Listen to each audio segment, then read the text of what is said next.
Hello, fabulous friends and fans. Welcome to your Saturn special horoscope covering Saturn's move into the sign of Sagittarius at the very end of 2014 for the better part of the next 3 years. I am your astrologer, Nadiya Shah. Thank you for being here. Saturn moving into a new sign does suggest that all of us in some way are going to understand that our most important learning is going to come if we pay attention to the lessons that we are being called to, if we pay attention, if we act practical, and if we put in the time to gain tangible results. Saturn, ultimately, it is my belief, and a lot of astrologers out there do believe, that Saturn is reward. Saturn needn't be difficult. Even though he gets a pretty bad rap, Saturn is saying manifest and honor the fact that we are incarnated. Honor the physical plane. And this is going to be a big lesson for all of us in some way. Saturn, as he moves to the sign of Sagittarius, will be speaking with Jupiter and Neptune and Uranus as well. All of this does speak to this call to be honest with ourselves, to put in the time, and to practically manifest, to move beyond what might be a dream, even a pipe dream, and actually do the work so that we gain something very valuable in the process, self-respect, which is ultimately what Saturn is truly about. Now, I have created a special video to look at Saturn, how Saturn moving into Sagittarius is going to speak to us collectively. But this video is, of course, for your sign. I thank you so much for being here. And I thank all of you out there who've been requesting these videos for months. Thank you so much for your trust in my interpretation of the sky. It will be a great transit. I do believe that. And it will be a great move as Saturn moves through the sign of Sagittarius. Enjoy.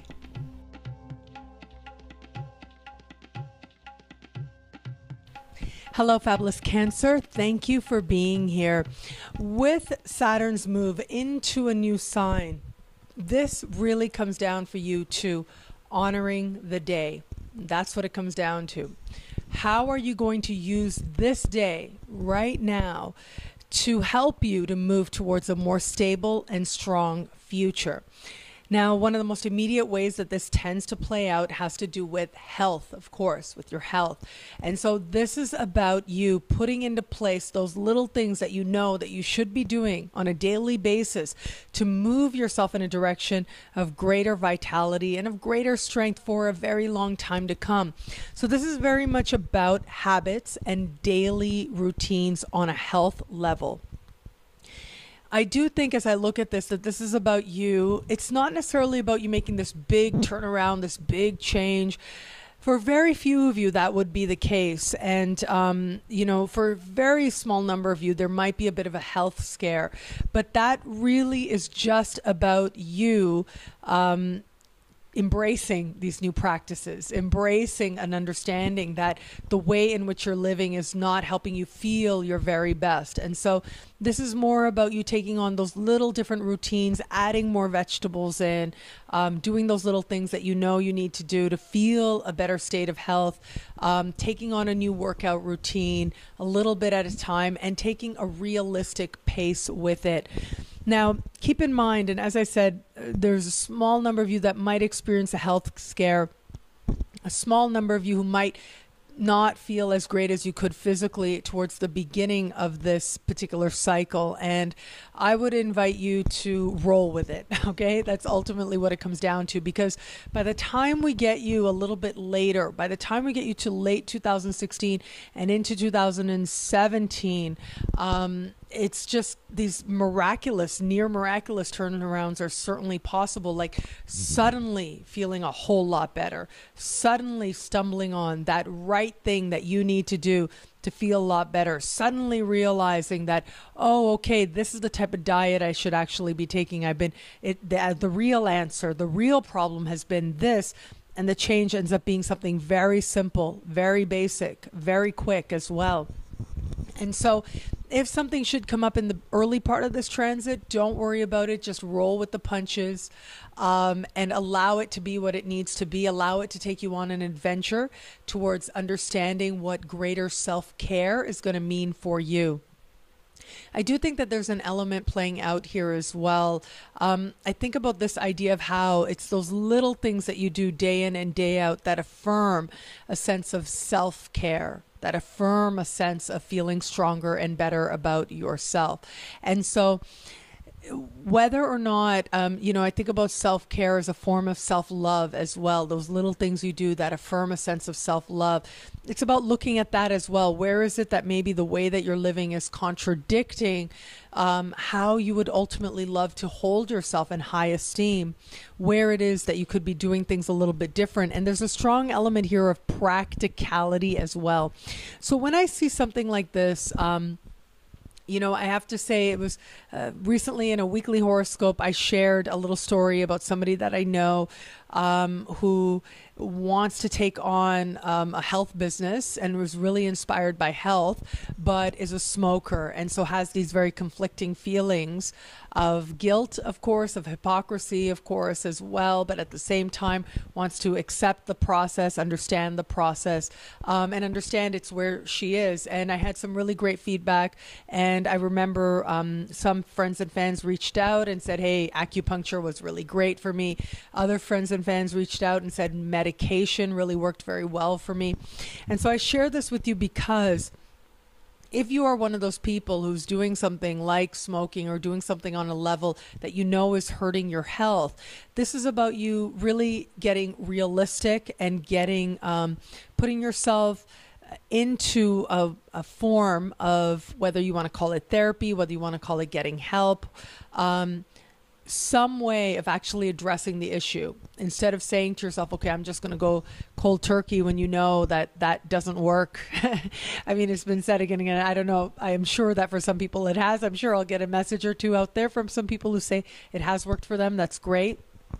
But I also know that there are a lot of different therapies and a lot of different ways that people help themselves to make changes, such as quitting smoking, such as experiencing a better state of health, such as losing some weight. All of these things are not necessarily something that you just turn a switch and you wake up very different, but rather this is about you engaging in a process. You know, it's been said, there is no magic pill. There is a magic process. And that is what Saturn moving through this part of the sky is for you. Whenever Saturn moves through this particular part of the sky, that is the higher spiritual lesson playing out here. There is no magic pill. There is a magic process. So what is the process that you are going to commit to, that you are going to engage in? Keep in mind, first year or two of this transit, the things that you might be engaging in are a little out there.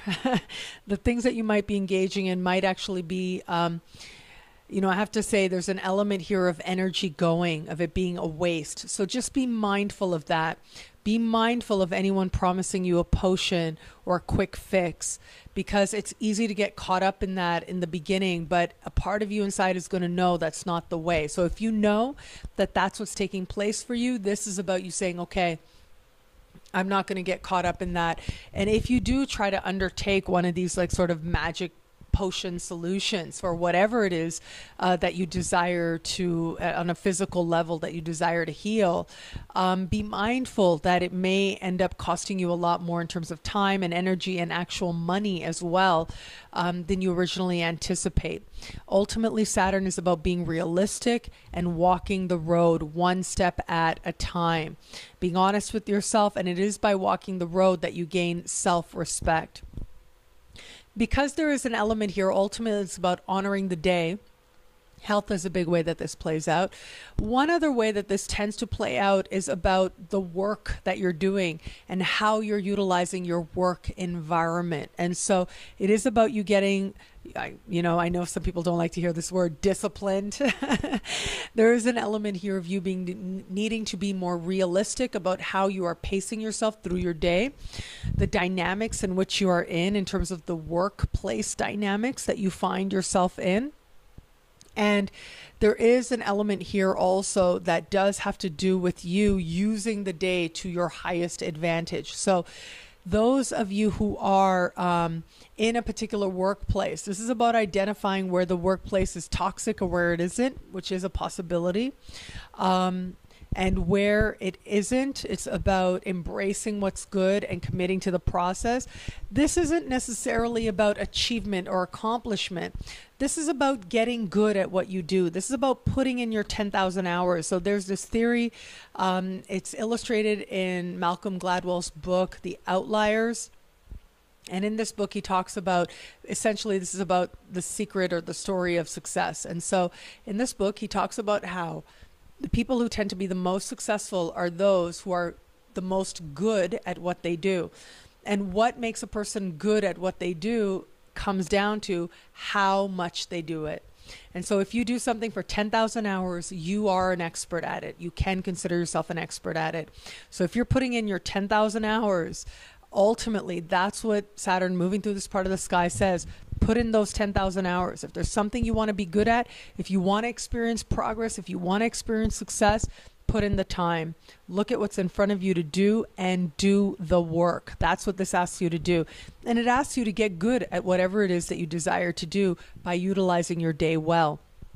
And so for some people, this is going to be taking on better work habits so that you can do what you do in a much more focused way. For others of you, this is going to be about you thinking about what you really want to do. So if you're in a day job situation, that's fine. And day job situations work very well with this energy. However, it is going to be about you understanding that you need to carve out time if you're going to give those hours to what it is ultimately that you really want to be doing and what it is ultimately that needs your attention, that needs your cultivation as well, so that you can get really good at it. This part of the sky also has to do with daily rituals. So how is it that you're using your day? What altars are you praying at? I remember a friend of mine, one of my spiritual mentors going way back, said to me that whatever you give most of your attention to or a lot of your attention to is ultimately your God, is ultimately what you're praying to, that your attention is a prayer, that the thoughts you hold in your mind, the thing that you're spending the most time with, whatever that may be, is what you are praying to. Your attention is the prayer, and the focus of your attention is the God that you are praying to.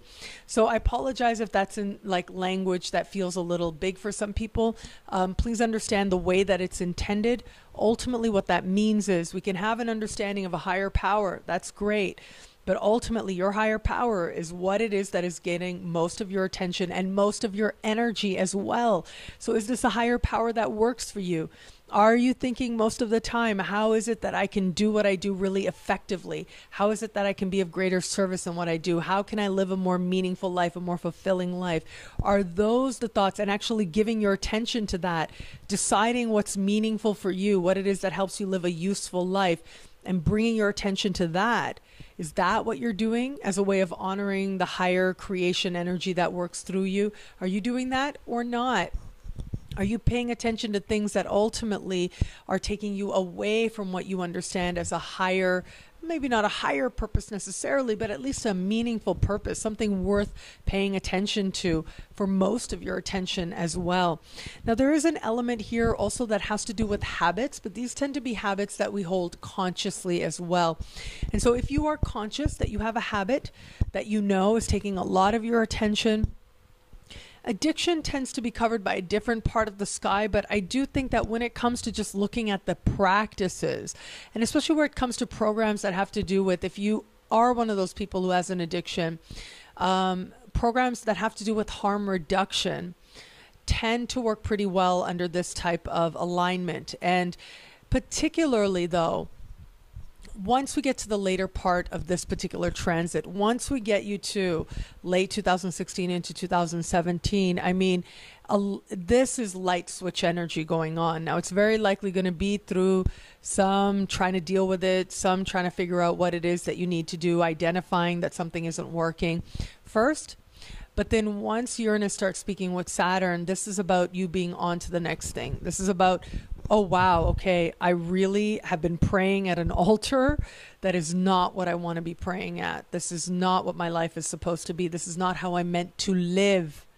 And having that appreciation and trusting a process towards making solid changes, introducing new elements into your life that provide you with the stability to make the changes that you desire to make. As I said, this part of the sky also ultimately comes down to how is it that all those little things we're doing day in and day out are supporting a sense of self-love. And that's really one of the big lessons with Saturn, that faith without works is dead. That it's one thing to have a sense of self-love that is a concept. It's another thing to actually show it to yourself, to actually live it. That's what Saturn moving through this part of the sky is going to invite you to do more than anything. And it's going to invite you to look at how you're using your day. And if your day is actually used to demonstrate your faith or is taking you in the opposite direction. Ultimately, Saturn likes congruency, and it likes you to live true to the reality, and it likes you to consider the big picture and the big picture perspective as well. With all that cosmic support, this is a time when you could make some really wonderful changes that stay with you for a very long time to come, but also help you live a better life for many, many years to come as well.